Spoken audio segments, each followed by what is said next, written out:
Really, Boston? Really? Was it worth it? Well, you're going to find out right now because this is part 2 of Hailstorm Sports, the first blog on YouTube. And we're back, and I'm going to get straight into the deal. As I said before, Boston getting Nana Kristich, Jeff Green, and the Thunder get Kendrick Perkins and Nate Robinson.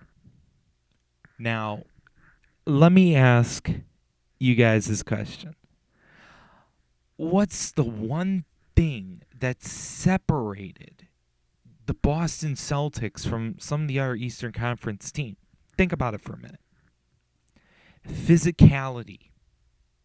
Kendrick Perkins was the key to that. Right now you have no Shaq, no Jermaine O'Neal. When they're healthy, okay, they might help. But you've got nothing. Maybe Leon Poe on the way from the Cavs after he's been waived. But it really wasn't worth it. I mean, what's going to happen come the playoffs when you play the Heat? That was your biggest advantage. You had a center. They don't have a center. And I know they have Zydrunas Ilgauskas. Big whoop. I love Z. He's always been a true Cavalier.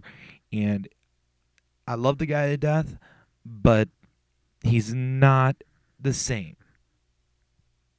And what the Celtics just did is sort of box themselves into a corner where other teams can now get them. They can beat them physically. I mean, Perkins was solid. You've got a weak Garnett who's getting injured here and there. You have Shaq getting injured. You got Jermaine getting injured. All your big guys are getting injured except for Perkins since he's come back. And you've traded him. That was a dumb move. Period. End of story. For the Thunder, well, you want to know what? I think they're a contender. I said at the beginning of the year, but I'm going to say it now. They are a serious threat. Russell Westbrook, Kevin Durant, and now Perkins together can really scare some teams. I mean, you put Perkins up against Bynum. That's going to be good. That's going to help the Thunder. And I really think the Thunder have a shot. I don't think they'll make it, but they have a shot to get to the finals now. I didn't believe it before the deadline. I believe it now. So that's all I'm going to say about that deal because I know I got a couple more big ones. Like this one.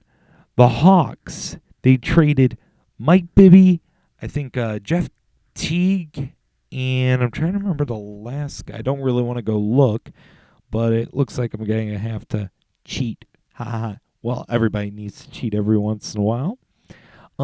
It wasn't even Jeff Teague. It was Maurice Evans and Jordan Crawford, plus a first-round pick from the Hawks. And, from the Hawks going to the Wizards. And the Hawks get Kirk Heinrich, Hilton Armstrong. Steal for the Wizards. Again, I was surprised the first-round pick was from the Hawks. But again, the Hawks are going to have a 20 to 25 picks. So if the Wizards can find a diamond in the rough, okay, then they're going to win this deal big time in the future. But for now, I really think that the Wizards got the better of the deal until that pick. That's going to decide who really got the best of the deal.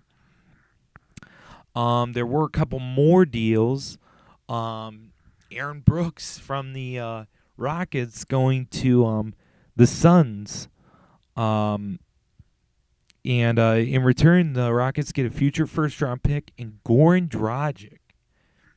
I was stunned by this because I thought Goran was the future at Phoenix. I thought Nash was training him to success him, and you traded him. Where's the logic in that? That was a bad, bad move. I think Goran Dragic is going to take off there. He is going to be great for them. I really think he is a future star at the point guard position.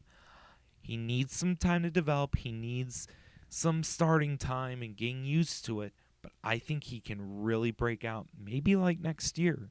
I've always liked him. He really can play. Another one, Shane Battier is going back home to Memphis.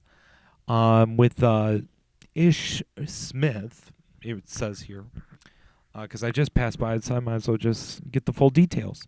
For Hasheem Thabeet and a future first-round pick. And honestly, as a Cavs fan, I was hoping to get Hasheem Thabeet for ourselves. As stupid as that sounds.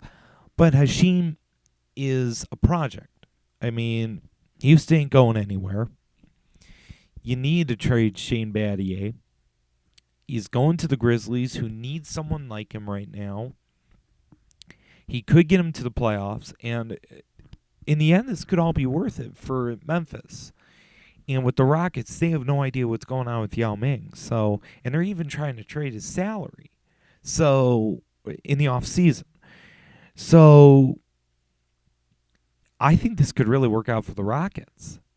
If you can train him. I see the beat like Dikembe Mutombo, where you're going to have very limited offensive abilities, but you're going to have huge defensive abilities.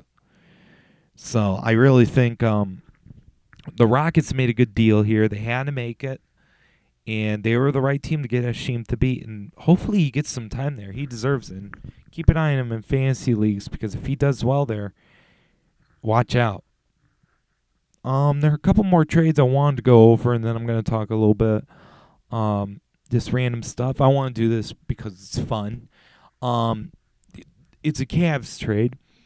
The Celtics got a second-round pick in 2013 for Sema Erden and Luke Herringody. Yes, the same Luke Herringody who went to Notre Dame was a star there. And a lot of people seem to forget that, and he never played in Boston. I like Herringody. And I think this could be one of the quiet deals of the deadline. That Herringody gets his time and he can take off in Cleveland. Who knows? He might have that magic from Notre Dame still left in him. So I really think for Cavs fans, watch this deal for the future. So let's see what other ones are interesting enough for me to talk about. The Warriors Nets deal with Murphy. Nothing real special except Brandon Wright going to the Nets. I like that part. Dan Gadzurki's just gone after this year.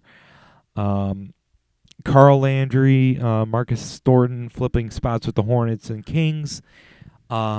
Kings need a shooting guard. Well, no, they really don't when you think about it with Tyreek Evans, but we still don't know what he is, truthfully. Carl Landry, he just fills out if what's his name leaves. David West, yeah. So, and James Johnson trades the Raptors for 2011 first-round pick, and it's owned by the Heat. So, you sort of know with that where it's going. And the last one I see here, Marquise Daniels, cash considerations going to the Kings for a 2017 second-round pick. So, yeah, those are all the deals.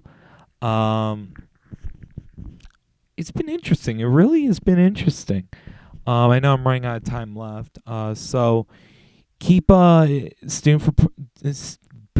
tuned for part 3. And you'll get a little bit more thoughts. And I'm going to talk a little bit about future episodes. So, stay tuned for part 3.